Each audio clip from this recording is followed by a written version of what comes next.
नमस्कार, capital TV देख रहे हैं आप। मैं हूं आपके साथ पूजा। ब्रेकिंग नाउ में बड़ी खबर नेपाल से आपको बता रहे हैं, जहां कभी भी किसी भी वक्त नेपाल की सरकार गिर सकती है। नेपाल की सड़कों में जबरदस्त हिंसक प्रदर्शन हो रहा है।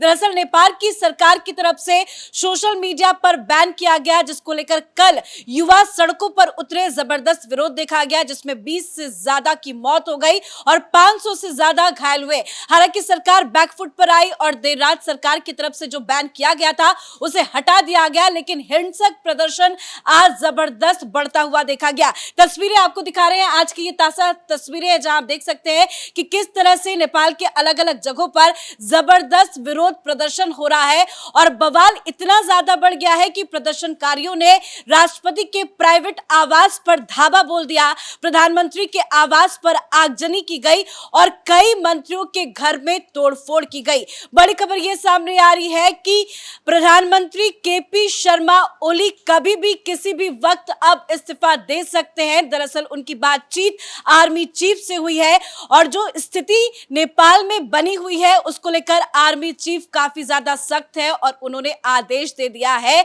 कि जल्द से जल्द शर्मा अपना इस्तीफा दे दे। तो ज्यादा स्थिति क्या है आपको बताएंगे। मेरे साथ जुड़े हुए हैं कैपिटल टीवी के एग्जीक्यूटिव एडिटर राजीव जी। सर, ये जो स्थिति आज देखने को मिल रही है, बताया जा रहा है कि 4 मंत्री, कृषि मंत्री, स्वास्थ्य मंत्री, गृह मंत्री ने इस्तीफा दे दिया है।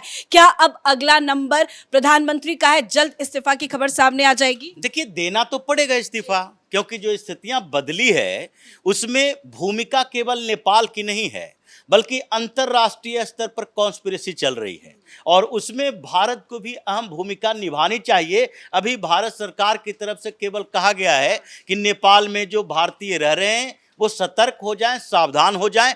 बॉर्डर हमारा लंबा है, 1751 किलोमीटर का बॉर्डर है भारत नेपाल का, और उन जगहों पर सुरक्षा और सतर्कता बढ़ा दी गई है। इसीलिए अभी भारत सरकार पूरी तरह से एक्टिव नहीं हुई है नेपाल में। अभी सुरक्षा एजेंसियां ये पता लगाने की कोशिश कर रही है कि इसके पीछे भूमिकाएं किसकी है, क्योंकि ये प्रोटेस्ट नॉर्मल प्रोटेस्ट नहीं है। ये प्रोटेस्ट उसी तरह का है जैसे कि बांग्लादेश में देखा गया। और ऐसे प्रोटेस्ट क्यों हुए, किस आधार पर इन लोगों को प्रवोक किया गया, कौन से ऐसे मामले अचानक से आ गए जो भ्रष्टाचार से जोड़ दिया गया, जो सोशल मीडिया पर लगाए गए बैन से जोड़ दिया गया? क्या अचानक किसी भी देश में अगर सोशल मीडिया प्लेटफॉर्म पर बैन लगा दिया जाए तो वहां पर ऐसे प्रोटेस्ट हो सकते हैं? या ऐसे प्रोटेस्ट में सेना की भूमिका क्या होती है और सरकार की भूमिका क्या होती है, डेमोक्रेटिक स्टेट की भूमिका क्या होती है, सारी पार्टियां कैसी होती है, इसी से के आधार पर तय होता है कि वहां पर ऐसे हिंसक प्रदर्शन, विरोध सफल होंगे या विफल होंगे। जैसे एक बांग्लादेश में प्रदर्शन हुआ, और बांग्लादेश में प्रदर्शन जब हुआ, हंगामा हुआ, तो वहां पर सत्ता के खिलाफ दूसरी जो पार्टियां विपक्ष में बैठी हुई थी उन्होंने भी सहयोग किया कि नहीं नहीं, अब तो सत्ता हटनी चाहिए, अब इनको किसी तरह से बाहर करना चाहिए। शेख हसीना तानाशाही हो गई है और तानाशाह प्रवृत्ति के कारण इसने डेमोक्रेसी की हत्या कर दी है। इसीलिए सेना भी विपक्ष के साथ चली आई और इन लोगों ने मिलजुल कर वहां से शेख हसीना को बाहर कर दिया, इस्तीफा देने को मंजूर किया। लेकिन मजबूर किया। अगर सेना हसीना सरकार के साथ होती, सेना के साथ साथ पुलिस भी पूरी तरह से मुस्तैद होती, तो क्या ये स्थितियां देखने को मिलती? क्या अमेरिका में कभी ऐसे प्रदर्शन नहीं होते? हाल फिलहाल में देखिए, पूरी की पूरी फौज उतारनी पड़ी ये डोनाल्ड ट्रंप को, कितनी आगजनी हुई, हंगामा हुआ, एक एक स्टेट में वहां आग लगी रहती है, कभी भी हजारों लाखों लोग सड़कों पर आ जाते हैं। लेकिन इसका मतलब ये तो नहीं है कि अमेरिका में रिजीम चेंज हो रहा है, राष्ट्रपति को इस्तीफा देना पड़ रहा है। वो चाहे जितना हिंसात्मक प्रदर्शन भी करेगा, उसका जवाब होता है सेना, पुलिस, ताकत। और उसी तरीके से कई ऐसे स्टेट हैं, बगल में चीन है, चीन के अंदर क्या करप्शन कम है? या कोई भी ऐसे डेमोक्रेटिक कंट्री है जहां करप्शन के मुद्दे पर सत्ता परिवर्तन ऐसे हो जाता है, जबकि वहां डेमोक्रेसी की वैल्यू हो? अगर डेमोक्रेटिक वैल्यू होगा तो फिर वहां पर सत्ता परिवर्तन नहीं होगा आंदोलन प्रदर्शन के आधार पर। हां, ये नैतिक जिम्मेदारी लेते हुए इस्तीफा देना एक अलग बात है, नेपाल में जो हो रहा है। नेपाल में इसी तरीके की स्थितियां पैदा हुई। अगर सोशल मीडिया पर बैन लगाया गया तो उसके पीछे एक रीजन दिया गया, कारण दिया गया, और सरकार ने साफ तौर पर कहा कि हम सोशल मीडिया पर बैन लगा रहे हैं, लेकिन जैसे ही ये सारे social media platform registration Nepal में करवाने के लिए प्रोसेस शुरू कर देंगे, हम इस पर बैन हटा देंगे। उसके बाद इन लोगों ने कहा कि एक पॉइंट ऑफ पर्सन नेपाल में होना चाहिए क्लेम करने के लिए। हमारे यहाँ आप सोशल मीडिया चला रहे हो और आपकी दादागिरी चले कि यहाँ पर कुछ भी जा रहा है कंटेंट किसी के खिलाफ, उस पर भी कोई सर्विलांस नहीं है। भारत में भी होता है। भारत में भी अगर ट्विटर पर या फिर इंस्टाग्राम पर या फिर गूगल के किसी प्लेटफॉर्म पर, या जितने सोशल मीडिया हैं जो विदेश से संचालित होते हैं, चाहे यूएस का हो या फिर यूरोपीय देशों का हो, ये हर सोशल मीडिया प्लेटफॉर्म पर भारत सरकार की नजर होती है और उसको सर्विलांस में रखा जाता है। लेकिन यहां पर वैसी स्थितियां तो नहीं पैदा हुई। तो वहां पर जो हंगामा शुरू हुआ है उसके पीछे एक बड़ी वजह दिखाई पड़ रही है, क्योंकि एक कॉन्स्पिरेसी बड़ी है। पहले ये कम्युनिस्ट आए नेपाल में और कम्युनिस्ट क्रांति के बाद सरकारें बदली, राजशाही खत्म किया गया, और फिर वहां पर क्या चेंज हुआ? सबसे पहला चेंज हुआ कि उसके संविधान में सेकुलर शब्द जोड़ दिया गया। अब हिंदू राष्ट्र नहीं रहेगा। उस समय से लेकर अब तक जैसे ही कम्युनिस्टों की सरकारें बनी हैं, वहां स्टेबल सरकार नहीं रही। हमेशा कोई ना कोई सरकार गिरती उठती रहती है। पहले ज्यादातर समय तक नेपाली कांग्रेस की सरकार थी। अभी भी नेपाली कांग्रेस और कम्युनिस्ट पार्टी, ये दोनों की मिलीजुली सरकार है। वहां पर दो ही विचारधारा की पार्टियां हैं। कम्युनिस्ट पार्टियों में इतना विभाजन हुआ है, सीपीआईएन, CPN, communist party of Nepal, united, leftist, Leninist, इतने सारे कम्युनिस्ट पार्टियां हैं जो आपस में लड़े, और केपी शर्मा ओली अलग हुए और उधर प्रचंड अलग हैं। लेकिन इस समय क्या स्थिति चल रही है? केपी शर्मा ओली प्रधानमंत्री बने, नेपाली कांग्रेस सहयोग किया और इन दोनों पार्टियों के दो डिप्टी पीएम बने। लेकिन फिर भी ऐसी स्थितियों में अचानक से जब विद्रोह होता है तो ये सर्वदलीय बैठक की मांग करते हैं कि हम सर्वदलीय बैठक बुलाना चाहते हैं। ये जितने आंदोलन करने वाले लोग हैं, ये चाहते क्या है? सरकार बदले। अगर सरकार बदलने की मांग है तो एक को छोड़कर दूसरे के ऊपर अटैक किया जा सकता है। मतलब सत्ता में जो है उस पर अटैक करो, दूसरे को छोड़ो। लेकिन क्या राष्ट्रपति वहां के सत्ता में है? राष्ट्रपति एक ऐसा संवैधानिक पद है जो कोई दूसरा अगर सत्ता में होगा, प्रधानमंत्री, उसमें भी राष्ट्रपति की भूमिका वही होगी। प्रचंड की आवाज पे भी हमला बोला गया है। बिल्कुल यही बात है कि अगर राष्ट्रपति की आवाज पर हमला हो रहा, प्रचंड कह रहा है कि नहीं नहीं प्रधानमंत्री को इस्तीफा देना चाहिए, और प्रचंड के घर पर भी हमला हो रहा है। मतलब अपोजिशन पार्टी के लीडर के घर पर भी हमला, सत्ता पक्ष के लीडर के घर पर भी हमला, और ये सारे जो हमले हो रहे हैं, क्रांति हो रही है, एक युद्ध क्रांति, जो युद्ध क्रांति हुई बांग्लादेश में भी सामने आया कि युद्ध क्रांति क्यों करवाई गई, कैसे करवाई गई, और अब तक वहां पर सरकार बन नहीं पाई है, अब तक स्टेबिलिटी नहीं आ पाई। और फिर क्या हुआ? बांग्लादेश में पाकिस्तान की एंट्री हो रही है। पाकिस्तान वहां पर एक नया तरीका ढूंढ रहा है। फिर नेपाल भी पाकिस्तान से अलग नहीं है। तो क्या ये कहा जा सकता है कि नेपाल भी बांग्लादेश पार्ट 2 बनने जा रहा है? बिल्कुल स्थितियां वही दिख रही है। और कहीं ना कहीं यहां पर अमेरिका और नेपाल, अमेरिका और पाकिस्तान, ये जो तिकड़ी चल रही है उसकी एक भूमिका नजर आ रही है। ये जितने बड़े सोशल मीडिया प्लेटफॉर्म हैं अमेरिका संचालित है।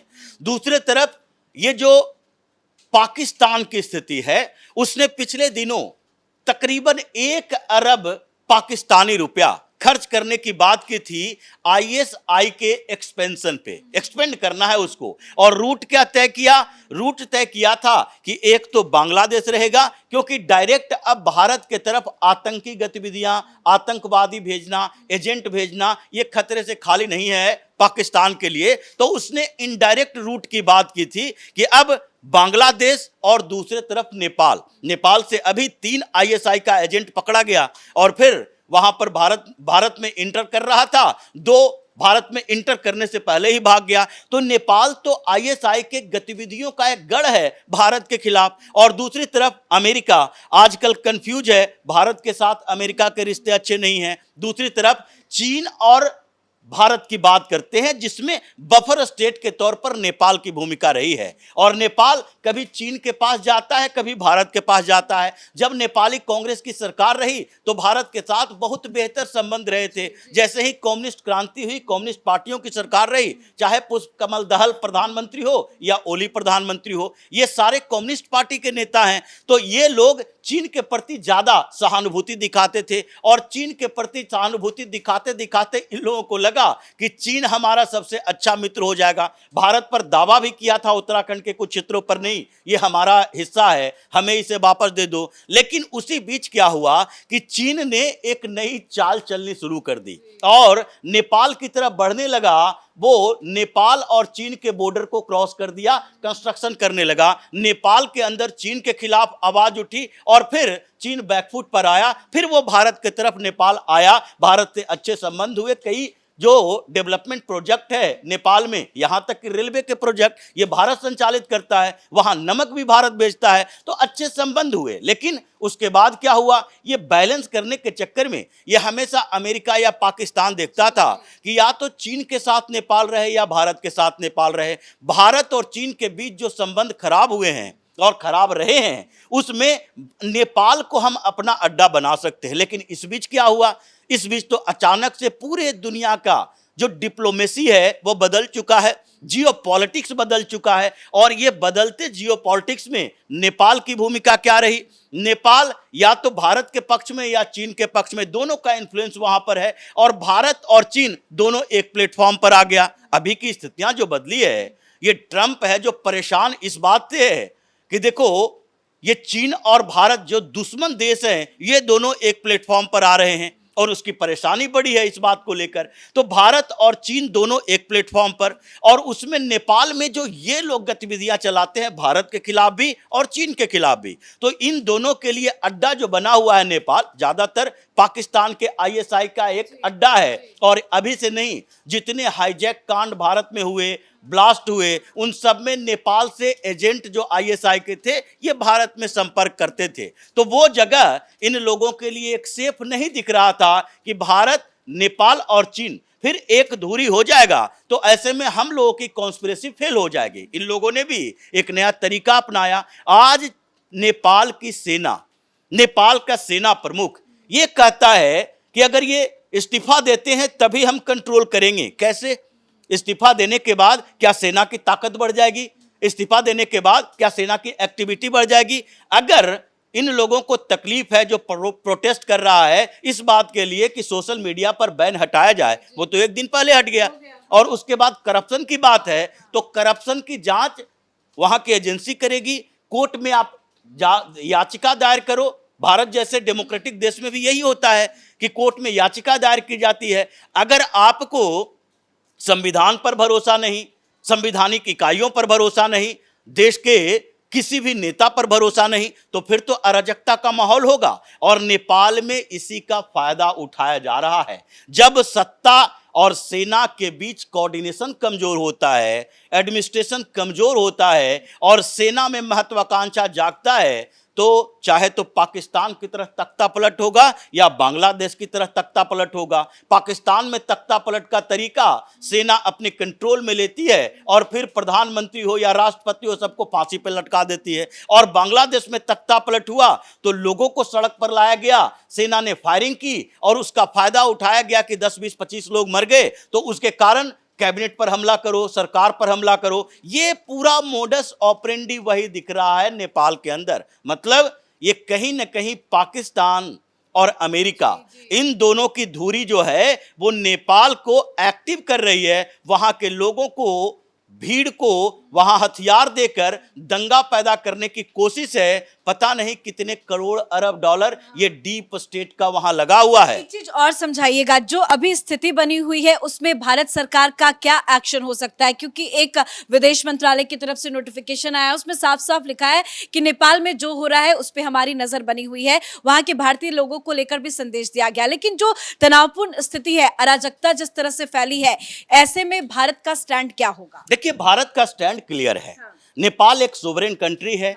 ऐसे में हम अचानक से वहां इंटरफेयर नहीं कर सकते, लेकिन हम इंतजार कर रहे हैं कि ये स्थितियां कैसे बदलती है। अगर नेपाल की सेना, अगर नेपाल की सरकार भारत से मदद के लिए तैयार हो तो भारत मदद करने के लिए तैयार होगा, क्योंकि हमारा इतना बड़ा बॉर्डर है और नेपाल के साथ हमारी ऐसी दोस्ती है, संधि है कि हमें वीजा की जरूरत भी नहीं पड़ती, आना जाना हो जाता है। तो ऐसे मामलों में पहले तो बॉर्डर को सिक्योर करना है, उसके बाद वहां का एडमिनिस्ट्रेशन, वहां का प्रधानमंत्री, अभी सर्वदलीय बैठक होगी, उसमें ये लोग तय करेंगे कि हमको किसकी मदद की जरूरत है।